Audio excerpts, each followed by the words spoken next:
सुनाने हैं हमारे अगर ਇੱਥੇ बैठ के करिए ना मेरे नाल बैठ के यहाँ पे अगर आपने ये आखिरी प्रेस कॉन्फ्रेंस है, अगर इसके बाद हमारी गवर्नमेंट ने नई बात मानी तो ये कैमरे नहीं होंगे यहाँ। और मैं आज मिनिस्टर साहब आपको बता दूं, आपका पीर का इजलास भी नहीं होगा इंशाअल्लाह ताला जो आप करने जा रही है उधर असेंबली में। मैंने आपका बजट इजलास नहीं चलने देना।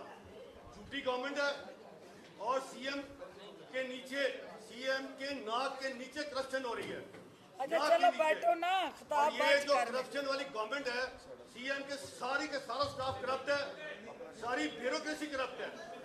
और चलो आओ ना, बैठ के करो, बैठ के करो ना, बैठ के करो ना अरशद, बैठ ना, बैठ गल करी। ओ ये खिताब नहीं करना ना। नहीं, मैं ये आखिरी प्रेस कॉन्फ्रेंस है। अच्छा ठीक है, इसके बाद आपने कैमरे नहीं लगाने और ना डीएसएनजी लगानी है, खत्म। जाना नहीं आती बड़ा है। अब बैठो तो सही। तो जो सच्चा है उसको भागने की क्या जरूरत है? जिसका दिल में चोर नहीं है उसको कुंडियां लगा के बाहर भागने की क्या जरूरत है? और वो भी एक औरत से। ये कैसा गुस्सा मर्द होगा कि जो एक औरत से डर के भाग रहा है? तो ये रवायत नहीं है, ये आपको जेब नहीं देता।